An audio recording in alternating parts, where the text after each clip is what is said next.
Today at the National Press Club, the Prime Minister Anthony Albanese. As the election campaign draws to a close, Mr Albanese will detail his party's major priorities, including key policies on housing, healthcare and tackling the cost of living. Prime Minister Anthony Albanese with today's National Press Club address.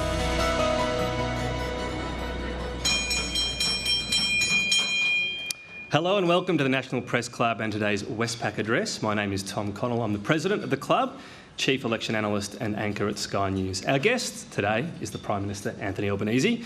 We thank him for continuing the tradition of the Leader's Address in the final week of the campaign, of course giving up his time as well, 3 days until polling day, and getting to sleep in his own bed as well, which is an advantage. Now, I know politicians really and truly do not pay attention to opinion polls, so I thought an update might help. You were behind, you're now in front, but it's close. We know politicians do have a sense of their place in history, so come Saturday we will have either the first time a government has been turfed out after one term since 1931, or the first Labor Prime Minister to win a second term since Bob Hawke. No pressure. Please welcome the Prime Minister, Anthony Albanese.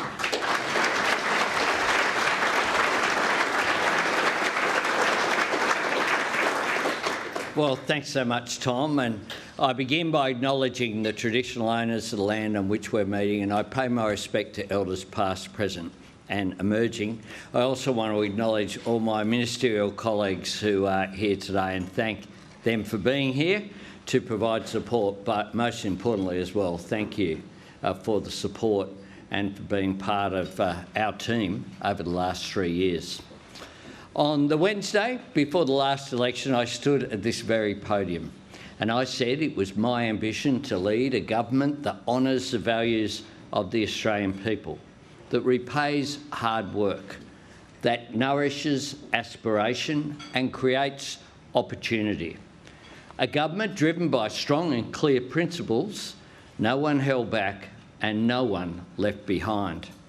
Through everything the world has thrown at Australia over the last 3 years, for all the challenges our nation has faced, our government has held true to those enduring Australian values of fairness, aspiration and opportunity. We have worked each and every day to repay the trust that the Australian people placed in us, to turn promises into progress, to secure Australia's place in our region, restore our standing in the world and strengthen our economy and society here at home, to deliver on our commitments and build beyond them, strengthening Medicare, backing fair wages and good jobs and investing in education and skills, so that in a changing global economy no Australian is held back, and delivering real, practical and ongoing help with the cost of living, so that in times of global uncertainty no Australian is left behind. Taking action to help people here and now while building for the long term. It has been less than 3 years since Australians voted out the Morrison government. My colleagues and I know there is much more work to do. That is what drives us. We know the power and the value of a stable, reforming, majority Labor government, the opportunities it creates, the difference it makes to people's lives. And we know the risk and the cost of a reckless and wasteful Liberal and National government. We're still cleaning up 10 years of their mess.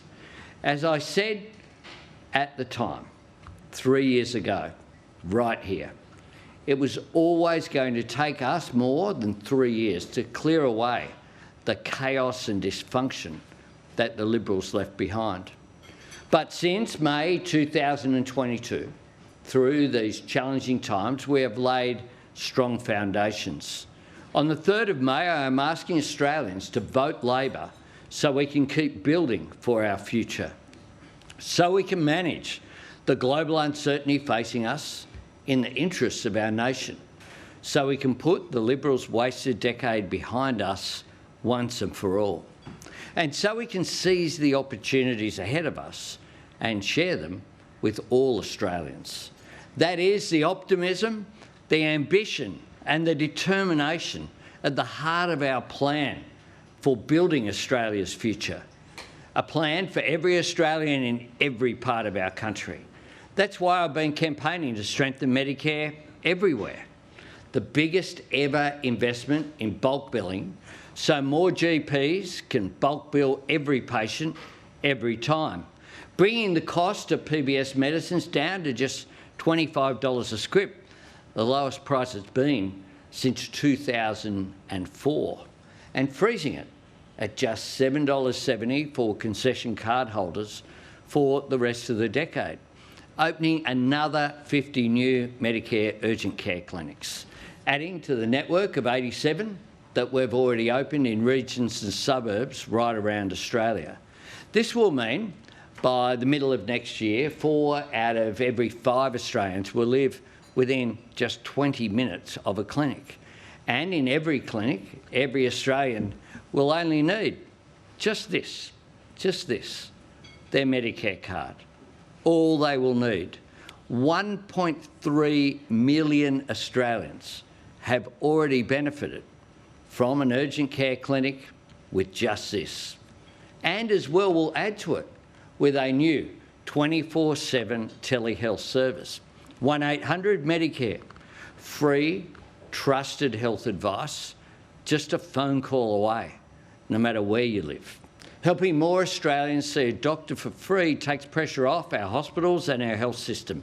And of course, investing in Medicare delivers on what has been our government's #1 priority over the last 3 years, helping with the cost of living. Under Labor, every household and small business will receive another round of energy bill relief, another $150 off your power bill. And all 14 million taxpayers will get not 1 but 2 more tax cuts next year and the year after. Not as a one and done, not something that disappears next July to be replaced by a permanent hike in income tax. We will lower tax rates for every taxpayer permanently, with our top-up tax cuts delivering an average benefit of $2,500. We're cutting taxes, but we're also boosting wages, helping people earn more and keep more of what they earn. Because we know that managing the cost of living, making the family budget work, is about the money that comes in as well. Our plan is for every part of our country and for every generation. And that is why we will cut 20% of student debt, saving 3 million Australians an average of $5,500 each.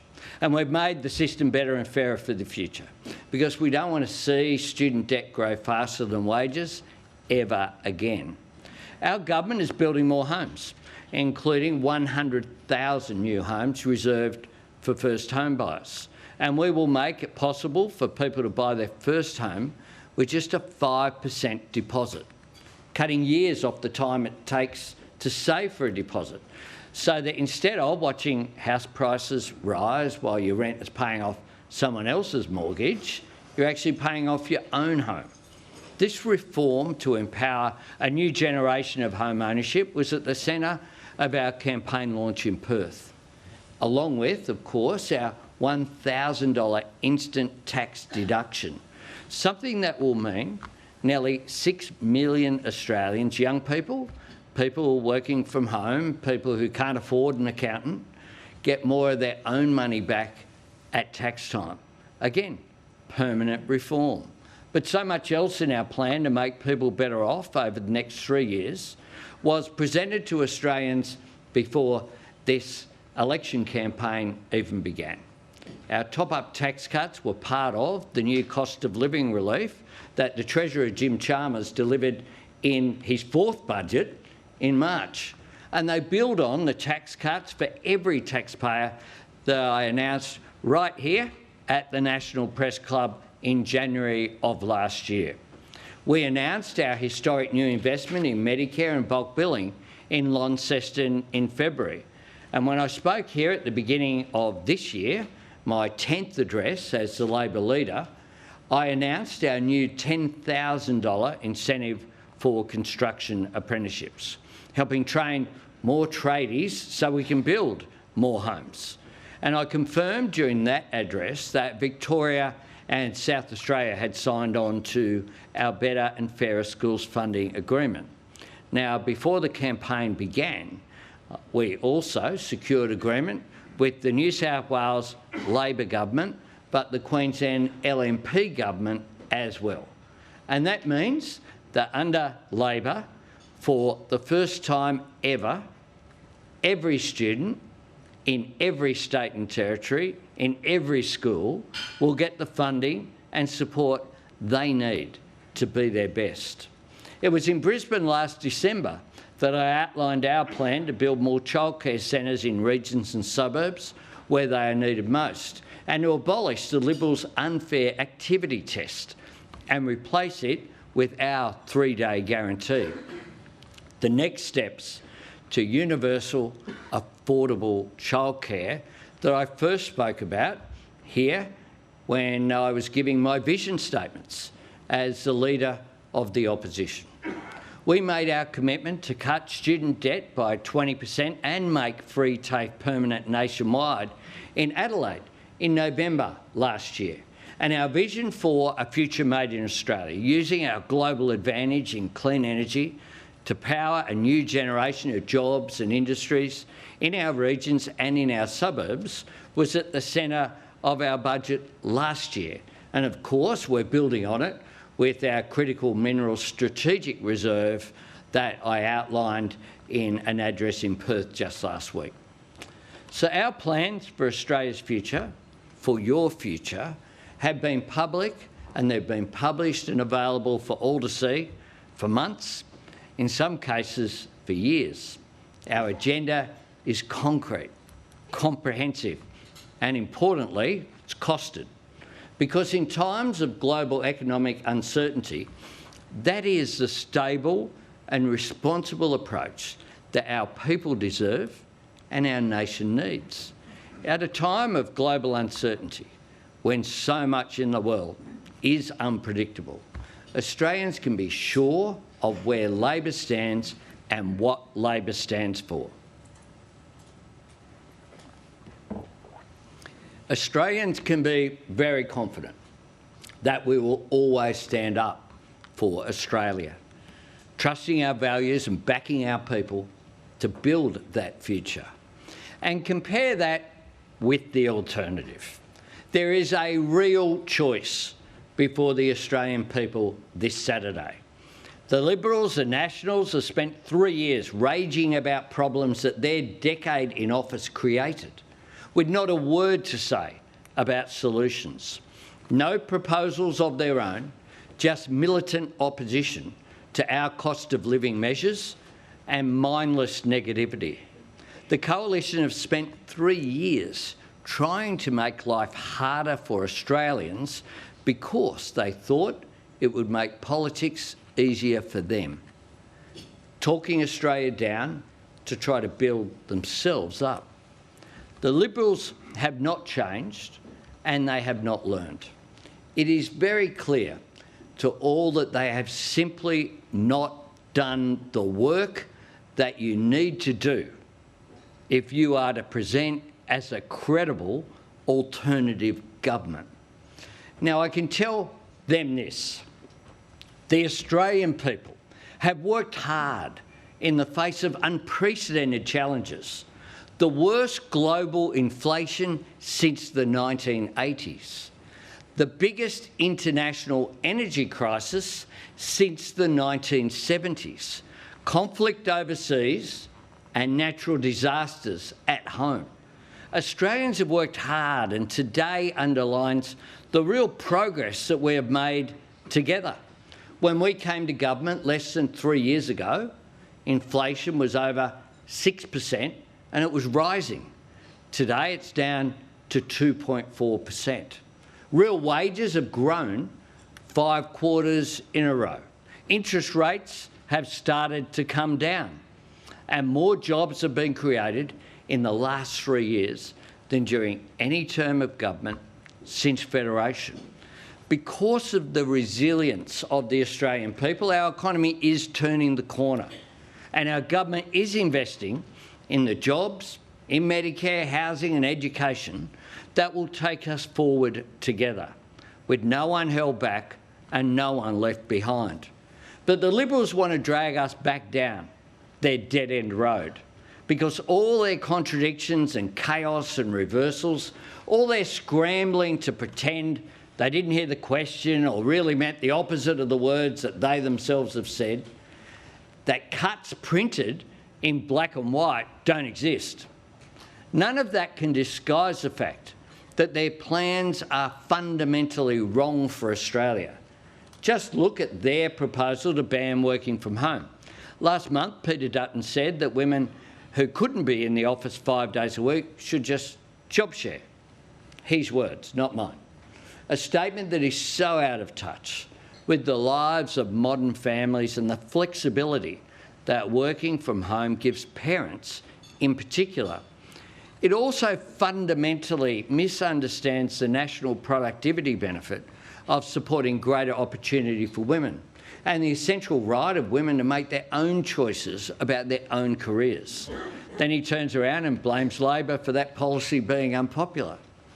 His own shadow minister maintains that making everyone go to the office 5 days a week is the right idea. It's just the wrong time to talk about it. And that's the sentiment that drives their approach right across the board. On defence, on climate change, on their cuts to health and education, the Liberals cannot agree with themselves, and they are not ready or willing to level with the Australian people. The answer to every question boils down to, we'll tell you after the election. I can only assume that's why my opponent is not coming here this week, because he doesn't have faith in his plan and doesn't have faith in his team, because he doesn't want to share the facts about his agenda or what it will cost. Either that or the man who spends so much time telling everyone how tough it is, the person who put himself forward to lead the nation for the next 3 years, is unwilling to face up to the scrutiny of the National Press Club that I've done now 11 times as Labor leader. Instead, he prefers to accuse journos of being activists and labels our national broadcaster hate media. Outbursts that frankly say more about his temperament than anything else. For a leader, being here in the last week of the election campaign is more than a matter of respect for tradition. Standing here is about taking responsibility for your plans. Being here is about being accountable to the people, to the democratic process. And given that Peter Dutton is going to this election with a $600 billion nuclear reactor scheme that no state or territory government from either side of politics supports, that no commercial investor is willing to back, and that the private sector doesn't want to touch with a barge pole, he should have the guts to front up and explain where the money will come from to pay for it, before Australians cast their vote, not after.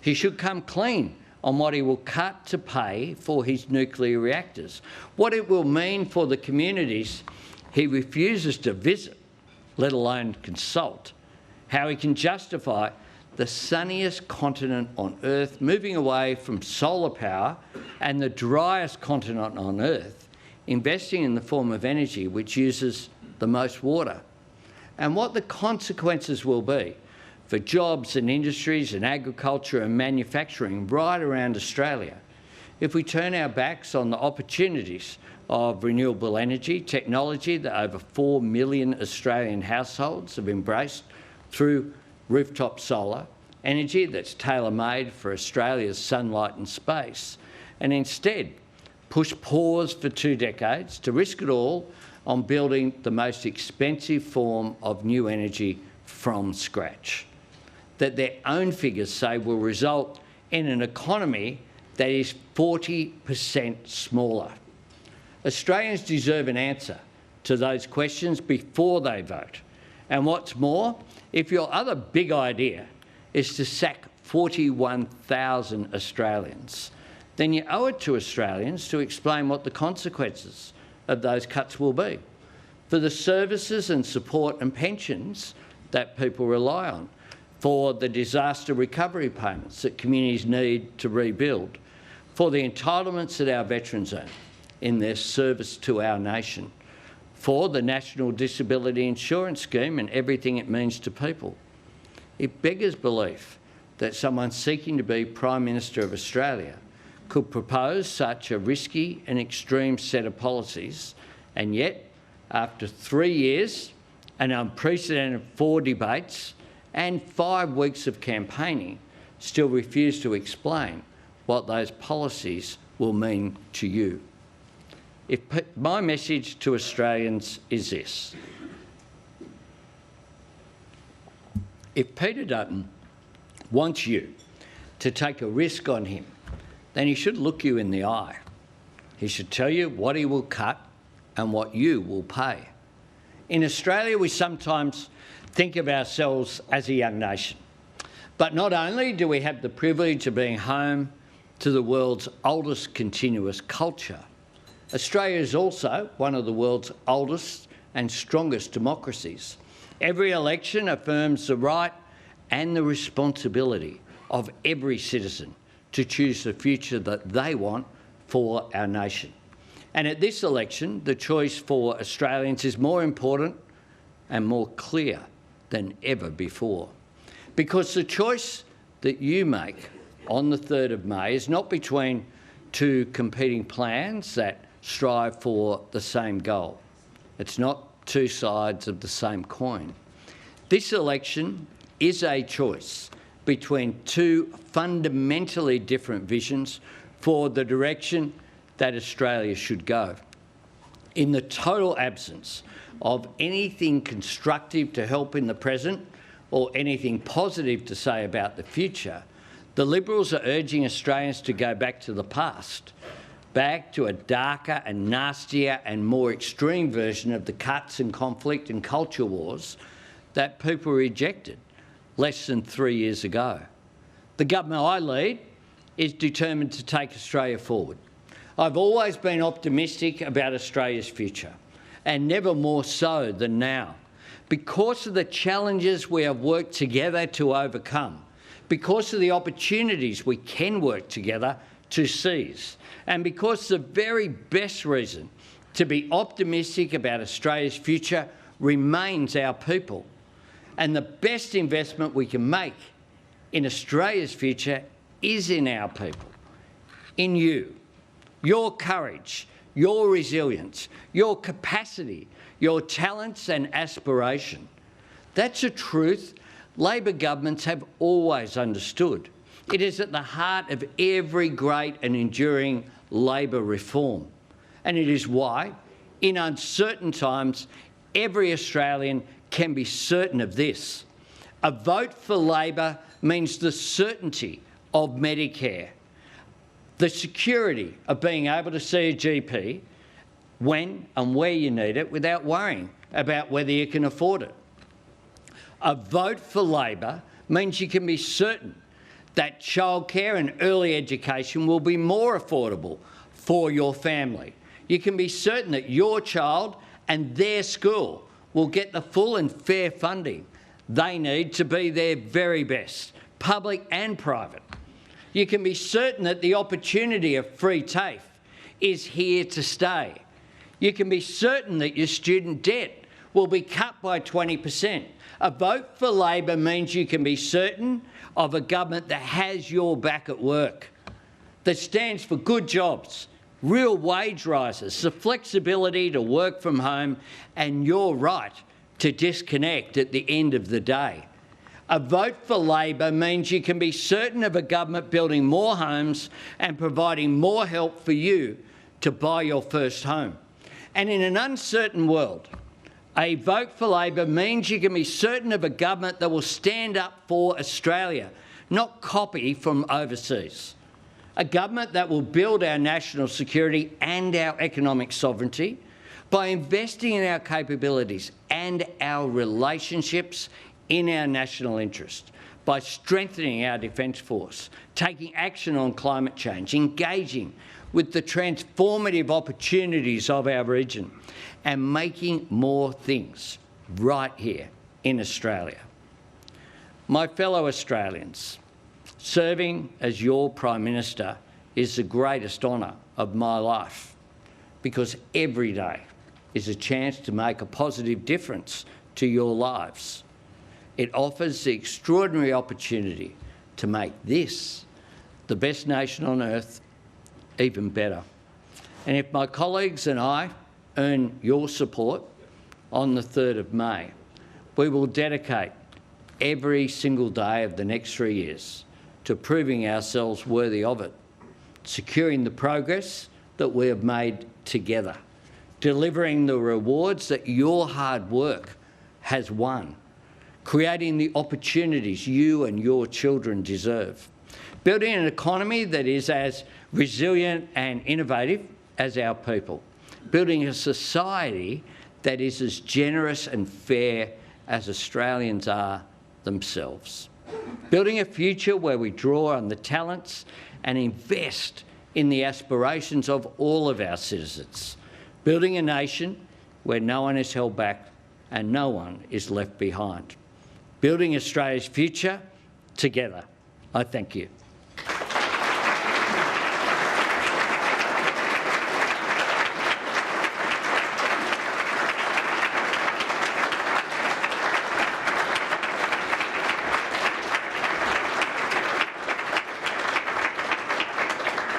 Prime Minister, thank you. You mentioned it there, and a big part of your campaign obviously has been the bulk billing incentives, which you say your modelling says that it will get bulk billing rates to 90% by 2030. The AMA and the RACGP are saying they don't see that sort of uplift. So that voters can actually test this claim of yours in the modelling, what does your modelling say bulk billing rates will get to by 2028? The AMA haven't always been great fans of the whole concept of Medicare. That's the truth. So we're not shocked that occasionally not every doctor comes on board there. But the reason why we are so confident is because this isn't some academic exercise. We, in last year's budget, tripled the bulk billing incentive for concession card holders, and what that has done is lift bulk billing rates up to well above 90%. Doctors under our scheme will go from getting, if they're in a fully bulk billed clinic, will go from earning around about $280,000 to above $400,000. The modelling that we've done shows that it will be in their interests to have fully bulk billed service, and throughout the country. I've got to say, I've spoken to doctors from Bridgewater in Tasmania, to regional Queensland, Perth, Adelaide, who've said exactly that is their intention, is that this change will make that difference. Your modelling must have a 2028 figure though, the percent improvement? Well, what we've got is a 2030 target of achieving that, and it will go up between now, 2025. We'll, of course, this is a measure that was in our budget, that was funded, and that's our objective by 2030.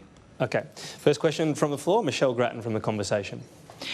Prime Minister, given the increasing demand for government services and the softening of some aspects of the revenue base, will whoever is in government over the next 10 years have to take some action to increase the taxation base?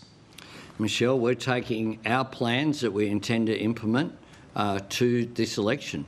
What it will do, and it is a big distinction, we'll have not one but two income tax cuts, taking that bottom first rate, the $18,200 to $45,000 rate, from 16 down to 15 and then down to 14. We think one of the things that will do, and the modelling when we changed the former government's, the Morrison government's legislative tax cuts to make them Labor tax cuts, which by definition were fairer and delivered for everybody. Part of the modelling there showed that it increased workforce participation, that it would actually have a benefit for the economy as well. We know that the coalition is saying that they'll jack up income taxes, and they'll undo that and legislate for higher income taxes at the election. Thank you. Next question, David Crowe from the SMH and the Age. Thank you, Tom. Thanks, Prime Minister, for your speech. In your remarks, you emphasised the concrete agenda, but I think for a lot of voters there's still some vagueness about vision, and I want to go to something specific in your policy agenda on that, and that's the critical minerals reserve that you've announced only last week. It seems probably a bit niche. It's a business initiative more than anything, although it's related to trade, but it is $1 billion in taxpayer funds. And in the last couple of days, one of the biggest producers of critical minerals in Australia has just totally slammed the idea. And I want to read the quotes from Amanda Lacaze, who's the Chief Executive of Lynas. I have to say that I'm at a loss to understand the policy. It's not going to suddenly make uneconomic projects economic. There's only $1.2 billion in this fund. Even if you put half of that towards rare earths, well, that doesn't even cover Lynas's full-year production. So I'm wondering, did you not consult the industry here on how this policy is going to work? How can somebody who's a chief executive respond like that to this big idea? Does it suggest the vision is, in fact, a little bit too vague? No, it doesn't suggest that at all. It suggests that if you have a policy aimed at any particular industry right across the board, you'll always be able to find someone who puts their hand up and says, yeah, I'd like some more government support without any obligations whatsoever. That's the way it works, let me tell you. And one of the things that government has to do is to support industry to grow, but at the same time look after the national interest. It is in the national interest for us to have a strategic reserve. That is something that I indicated very clearly as part of the plan that we had in response to the Trump administration's tariffs. It makes sense. Right around the world, what is happening is that people are understanding and governments are implementing policies, they're different ones, but the lesson of the pandemic is we need more economic resilience here. Our critical minerals reserve is a part of that. Next question, Laura Tingle from the ABC. Thanks for observing the tradition, Prime Minister, of being here today. You mentioned a lot of times in your speech today the backdrop of global uncertainty, and while it's the US President has featured in our campaign, there hasn't actually been a discussion about exactly where that leads us. So I suppose what I would like to hear from you is, do you believe that given these new uncertain elements in the global outlook, we need to tweak our defence posture towards one that's more focused on the defence of Australia, aside from what we're doing with AUKUS? And does it also mean, given that you've responded to the US position on tariffs by reaffirming our view of free trade, that we should perhaps be joining a regional free trade bloc? Well, we have very strong trade relationships in our region, and we've built on them as well through the work that we've done with ASEAN, hosting every ASEAN leader in March last year in Melbourne. What was important about that was the fact that every leader came. There were no deputies, there were no vice presidents. Every leader of those important nations came to Australia. I've hosted Prime Minister Modi here.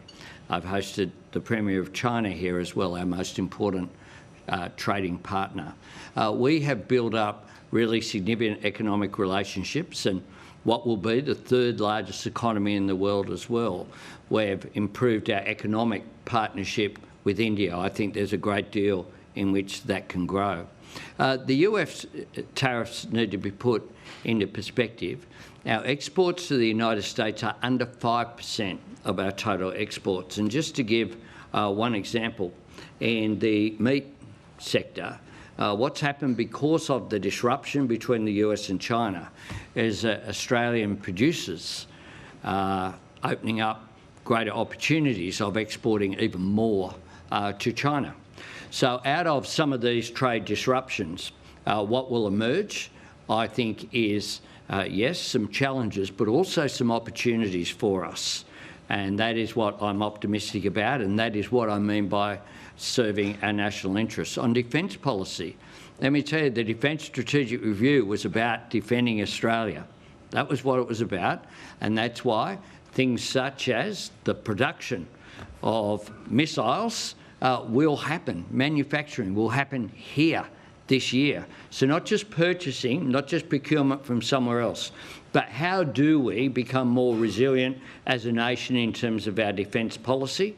And that's why our $57 billion increase in defence investment is so important, but it's very much targeted to what are Australia's national needs as a result of our strategic review. That review was done before Donald Trump came back into power, though, and he's upended a lot of things. Does it need a refresh? You don't need a refresh to tell any Labor Prime Minister, the party of John Curtin, that we need to defend ourselves. I think it was a Labor Prime Minister who understood that the kowtowing to the UK, as it was then, wasn't going to defend Australia. And I'm very proud to be part of the same party that defended Australia. Importantly, turned to Curtin not with an election, because the existing UAP government, Conservative government, toppled out of office because people thought they needed the national interest defended, and it was Labor who did it then, and it's Labor that'll do it now. Phil Curry from the Australian Financial Review. Thanks, Tom. Thanks, PM. I just want to come back to Michelle's point about sort of lack of commitment towards spending restraint or revenue raising to get the budget back out of the red. I know you've sort of ruled out a lot of things, but it's a pretty red-hot secret or unknown secret around Canberra that Treasury wants to go after trusts. It's something Labor looked at back in 2019, and there is support in your ranks, or has been in the past. Is it something that you would look at after the election in terms of the tax treatment of trusts? What we're looking at is what we're putting forward at this election campaign. We want Australians to get lower income taxes. That's what we're looking at. And we have a comprehensive plan that we're putting to the Australian people. What about making money? Well, what we have done also, I mean, you're speaking to, there's a Finance Minister and Treasurer just here who 2 days ago put out our fully costed plan. Where is the coalition? We are now, just 3 sleeps away from the election date. But importantly as well, many millions of Australians, 1 in 4, have probably voted already, either through postals or in pre-poll, and people have no idea about what their cuts are. And Peter Dutton, in the debates that have been held, has actually said, and quoted John Howard as an example, that you can't actually come forward. It was in the Channel 9 debate where you were part of the panel. You chose wisely. That at that time he said, "Oh well, you can't do anything because you don't know the state of the books." I mean, if I had have stood here at the last election and just said, "Oh, we won't tell you what cuts we'll make. We won't tell you how things add up.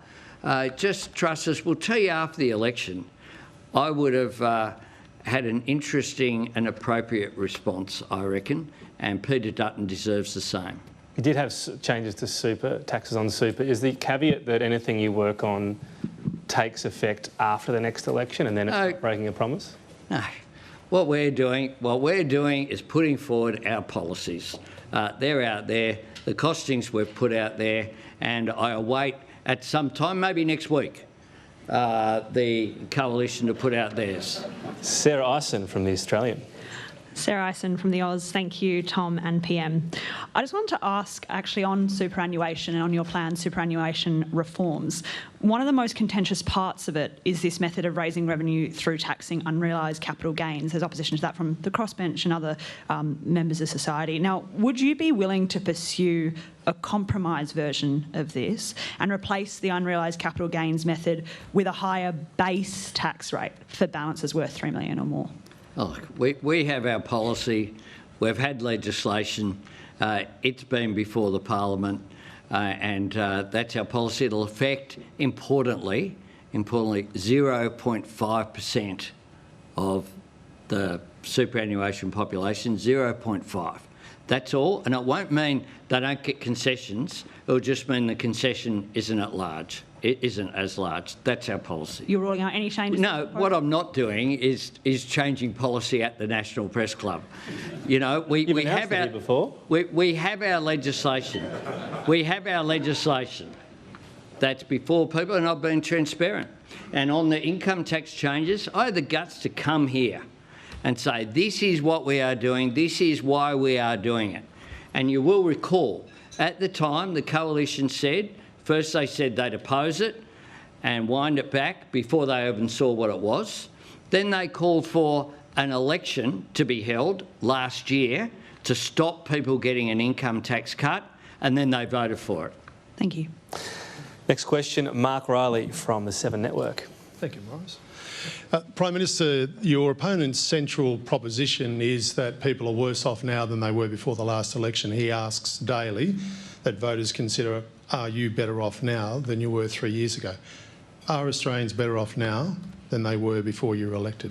I'll tell you what the right answer to that is, and that is that Australians would be $7,200 worse off if Peter Dutton had got his way. Good debating tactic to turn the question around, but it's not the question. And got his way.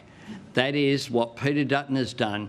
You can't say there's an issue with cost of living and then vote against every cost of living relief measure. That is what Peter Dutton has done.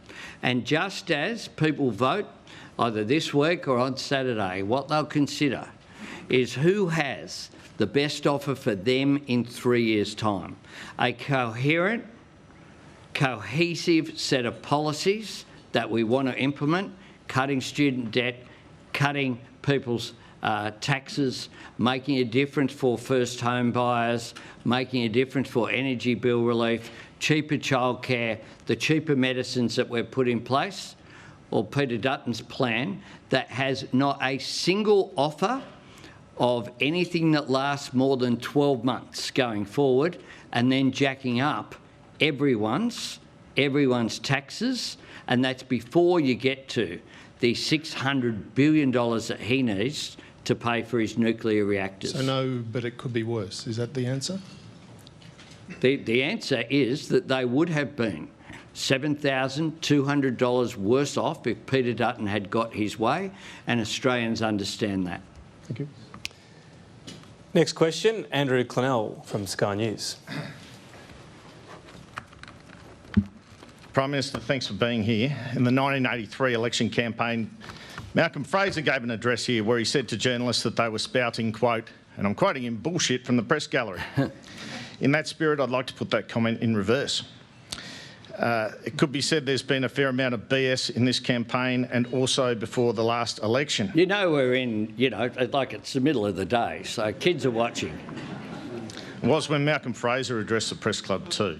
Before the last election, you said power bills would reduce, they didn't. You said you wouldn't alter the tax cuts, you did. You said you wouldn't change super, you're trying. You said we'd have cheaper mortgages, we don't. You said on election night you'd commit to the Uluru Statement in full, you haven't. And you said when you messed up you would admit fault. Now you say Peter Dutton is seeking to Americanise the health system. He's promising to match your bulk billing funding. Some of your ads basically say he's going to abolish Medicare. You say his nuclear plan will be funded by cuts. Your renewable subsidies and rewiring the nation aren't paid for by cuts. You might want to come up here, Andrew. And my question is, why do you have to exaggerate in this campaign? Why can't you win this election by telling the truth? We are absolutely telling Australians, as Peter Dutton did on Sunday night in the Channel 7 debate, to give them a free ad to match Channel 9's ad, that when asked about Medicare, he said the reason why he tried to abolish bulk billing and introduce a GP tax every time people visited the doctor was he wanted it to be sustainable. He belled the cat. That's still his view. In saying that just days ago, he was saying that Medicare is not sustainable. Susan Ley has stood up in the Parliament, spoke about the Liberal Party thinks people don't value things which are free. Medicare's free, free TAFE, a whole lot of things are free that are important that Australians value. So you know, and when abolish Medicare, and when he tried to abolish bulk billing, he tried, and then he tried also to introduce a tax, a payment every time people visited a hospital. He tried to increase the cost of pharmaceuticals by $5. When he couldn't get his way, he froze the Medicare rebate for 6 years. He ripped $50 billion out of hospitals. This is a matter of record. And Peter Dutton said that if you want to look at future performance, look at past performance. Look at past performance. What I did on income taxes was to come here, front up, say I have changed our position. Why? Because there's a cost of living pressures are on people, and it wasn't sustainable to, on the 1st of July last year, to say that you and I get $9,000, and the people who've served this meal, the people who've cooked it out the back, the people who'll clean up after us in this room when we leave, get a big duck egg. That is not the Labor way. I fronted up. I had the argument, I won the argument, and they voted for it.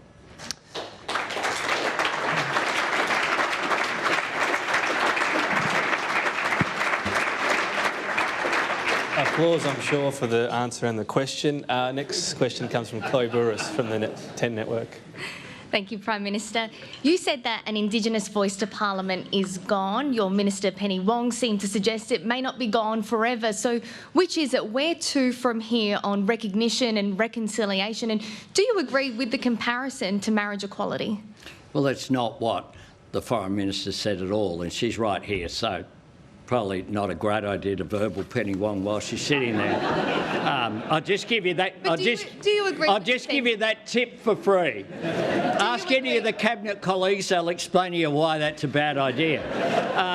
Can I make this point? We supported a voice to Parliament. I did it out of conviction, not out of convenience. It's not easy to win a referendum in this country. No Prime Minister has had a referendum in this country this century. The voice to Parliament didn't come from me, came from First Nations people who had a constitutional convention at Uluru under the former government, under a process that they set up that led to that in 2017.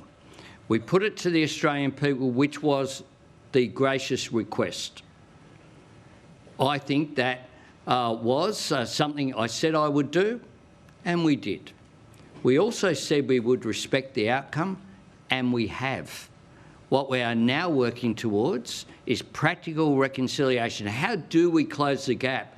The truth is that every government, Labor and Conservative, has not done well enough, because if we had, we wouldn't have the life expectancy gap, the education gap, the housing gap, the health gap. We wouldn't have First Nations people having diseases that no one in this room will have to worry about in remote communities.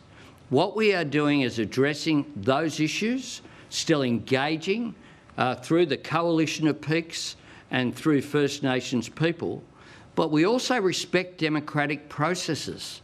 I said that that was the case, and that is precisely what we have done. Next question, Andrew Probran from the 9 Network. G'day, PM.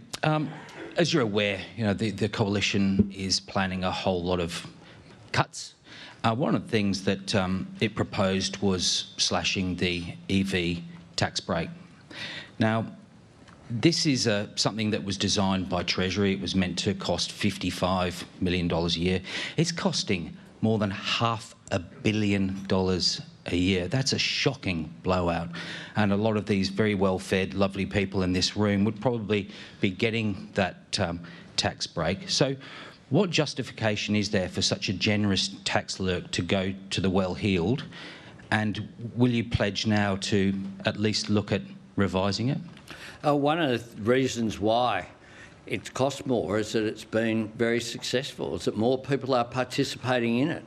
And it was designed to support lowering our emissions by addressing a change which is occurring. We're having... I was Transport Minister a long time ago, and I remember going to a conference in Tokyo of all the big manufacturers and transport ministers around the world. At that time, 2008, I think it was, might have been 2009, the manufacturers, whether it be Japanese, American, European, all were saying there wasn't any research being done into an internal combustion engine vehicle. And what we've seen is Australia moved beyond the sort of nonsense that the coalition did of having saying that you can't have a ute, you can't tow your boat, you can't all that nonsense. We do have a shift in technology when it comes to transport around the world. We were one of two nations, the other one being Russia, that didn't have any fuel standards. We're the only ones, and it meant we were only getting the really expensive vehicles. What's happening now is that Australians are getting access to cheaper vehicles. That's a good thing. Yes, but if your Medicare increase was not costing 8.5 billion, but 85 billion, you would revise it, wouldn't you? Well, we have costed policies, and we are... Clearly not very well when it comes to this one. No, well, what's happened, and what often does happen with technology, is that Australians are great uptakers of new technology. It's actually one of the things that will lead us to success, is the fact that my government makes no apologies for being involved in things like the quantum issue and a whole lot of other issues. We need to shape it as we go forward. This is one of the ways that we have done that, and it is in place. Okay. Tax discussions become sort of piecemeal. You get asked, rule this in, rule that out. Is it time for another tax review, like the Henry tax review? What are we doing here? Just a cheeky one on the side. Yeah. Look, we have our own policy process, and that's what we've done. We've handed down 4 budgets in a 3-year term. I reckon that's 4 reviews if you've sat around the ERC for as long as many of the people in this room have. I haven't been invited yet. Claire Armstrong is next from News Corp. Don't hold your breath. Thanks, Tom, and thanks, Prime Minister, for your time today. You've been asked a few times this term, I think once here actually, if you have any regrets of the term, and you tend to say that generally nobody's perfect. I'm going to try and get a specific answer out of you. And is there something specific that you regret from the last 3 years? What is it, and what might you be able to do to rectify that if granted a second term? Well, refer to previous answers, but also what I say is that, I don't pretend to be perfect. I work hard each and every day, and my motivation is really simple and clear, which is what is in the national interest. How do we strengthen our country? What's important is that as Prime Minister, you make decisions, like every day you make decisions. What's important is that you continue to learn every day and continue to grow every day as well as a person. That's what my mentor, Tom Uren, taught me, to learn each and every day and to try and grow as a person every day. And that's my approach towards leadership. The other approach that I have towards leadership that I'm really proud of is that Cabinet government is back. We actually have proper processes. The former government didn't have co-ord comments for a whole lot of submissions. I assure you we don't have an overhead projector with PowerPoint presentations. We actually sit around, we have proper processes, and I trust my ministers to do their jobs as well and to bring things forward to us. And I think the capacity of the team is one of the big differences in this campaign as well.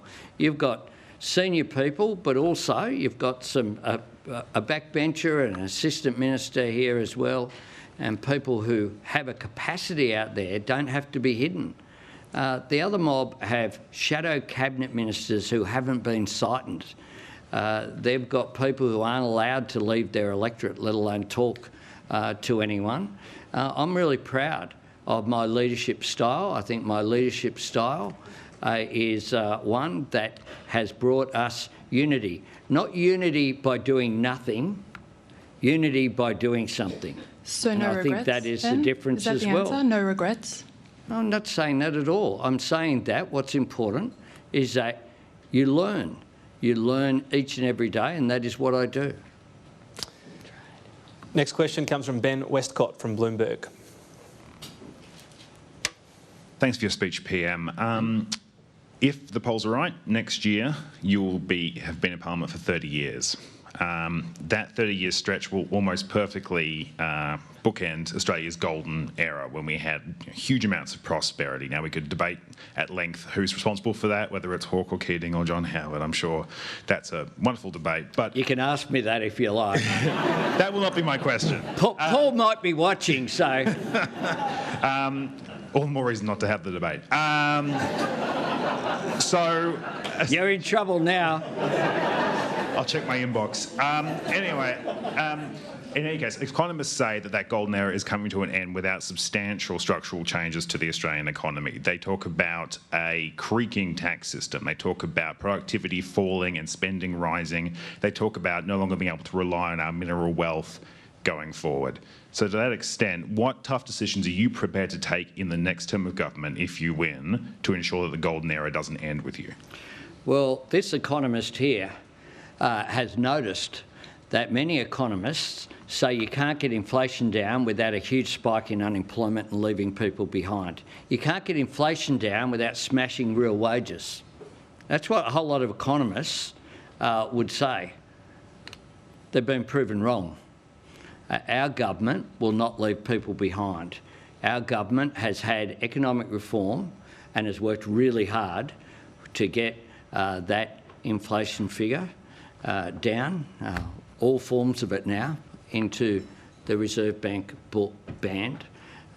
You know, we've worked really hard without, not just without seeing a spike in unemployment, but seeing unemployment lower on average than any government in 50 years and seeing real wages increasing. That to me is something that is in accordance with the principles that I want our government to hold. When it comes to economic reform and transformation, the biggest transformation perhaps that's happening since the Industrial Revolution is going on now. It is the transformation to a clean energy, net zero economy by 2050. That is a huge transformation in the way that things are made. The support for green steel, green aluminium will be absolutely critical as part of that process.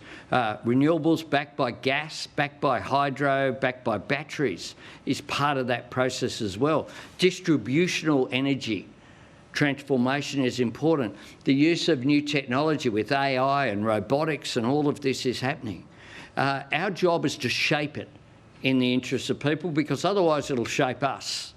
And that is one of the fears that I have behind my opponent's agenda, is that it's almost like you can press, as I said in my speech, you can press the pause button and wait for this nuclear fantasy in the 2040s and it's all okay. 24 out of 28 coal-fired power stations announced their closure during the former government. They had 23 different energy policies and didn't land one. And guess what? You know, if he visited one of the nuclear sites, he could visit the one in Queensland and see the coal-fired power station that's shut because of the end of their life. It's just not possible to extend them forever. And that's why we need to use what is a global economic transformation that's occurring, where there's no country that's better positioned because of the resources we have in the sky and under the ground than Australia, and backed up by our people. Like, if we're smart, this can be truly the golden era not just being extended, but because we are also in the fastest growing region of the world in human history, being incredibly prosperous. But it's not sort of just stand still, because if you just stand still, the world will go past you. And the truth is that the coalition with some of the positions that they take, which is almost like wanting the world to stay still over transformation of our transport in so many areas, is simply, they're not up to the task. And what we're asking Australians for is to continue on that path of moving forward. Thanks. Next question, Anna Henderson from SBS. Thanks, Tom. Thanks, Prime Minister, for your address. We've spoken to a lot of workers during the election campaign, and you've taken us to meet some, and so has the opposition leader, and they haven't been afraid to give us their views. They say they're spending hours in traffic every day. They're working 2 full-time jobs, saddled with a lifetime of mortgage debt, and barely any time to spend with their families. So is this Labor's vision of the Australian dream? What's your message to those workers? That our policies have made a difference to workers. Real wages are rising. We've put in place a measure that values workers, that values them through measures such as same job, same pay, that has introduced measures aimed at increasing the pay, particularly of feminised industries in childcare and aged care. We inherited an aged care system that was in crisis, that was summed up with one word in the Royal Commission interim report: neglect. We're addressing that as a precondition of that. Women's workforce participation is at record highs. The gender pay gap we have made improvements to as well. Paid parental leave, including... Do you get their frustrations as well? I appreciate what you're saying. It's been, of course, a very difficult time in the global economy. People have been under pressure. That is why we have taken action. Identifying the problem, as you have, is important. What's important as a decision maker is what are you going to do about it? How do you make people's lives better?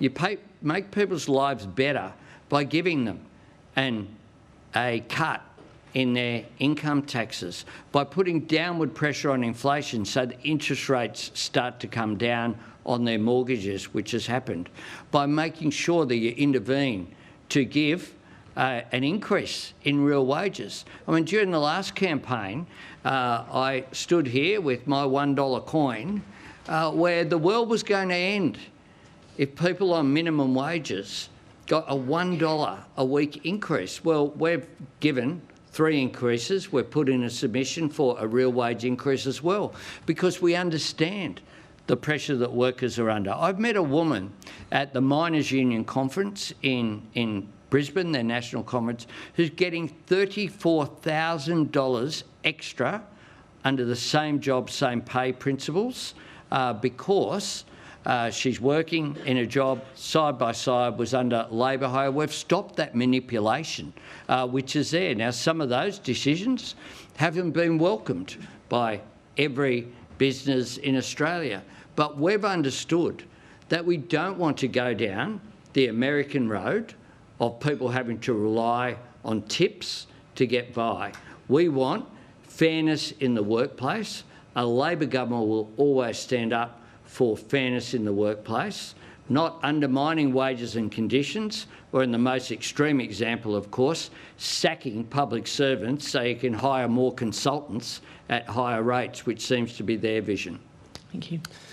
Next question, Nicholas Smith from The Nightly. Prime Minister, Joe Exotic from the hit series Tiger King is, on a more serious note, he's serving a prison sentence for murder and has been convicted of animal abuse. He's also just endorsed you on Instagram.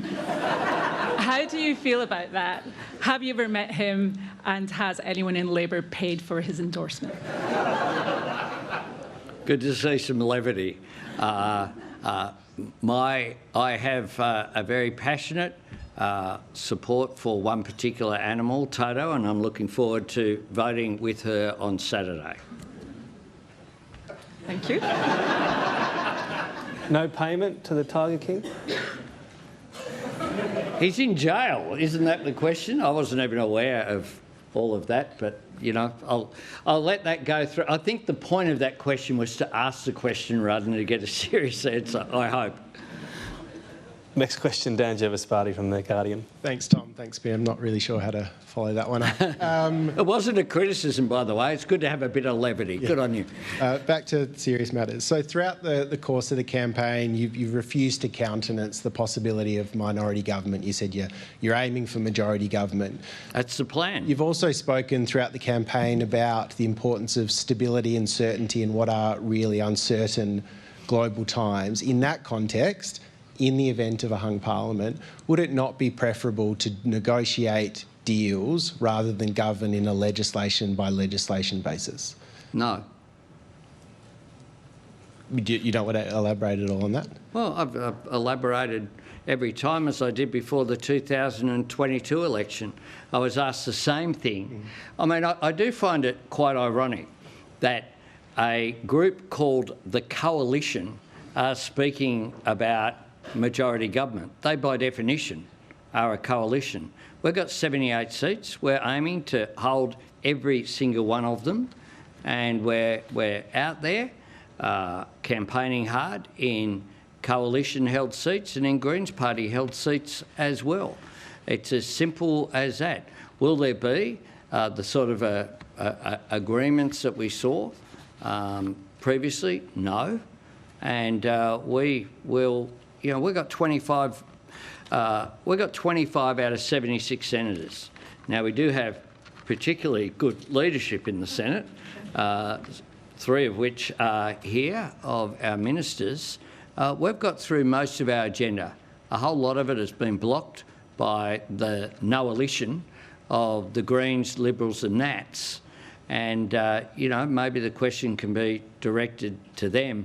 I do note that Adam Bandt said that Tony Abbott was on the phone to him at that time, asking for support during that period. But, you know, we are campaigning each and every day to secure a majority government. I think that is in Australia's interest, and I ask people, anyone in Griffith and Brisbane and Fowler and these places where I've been in the last week, vote Labor.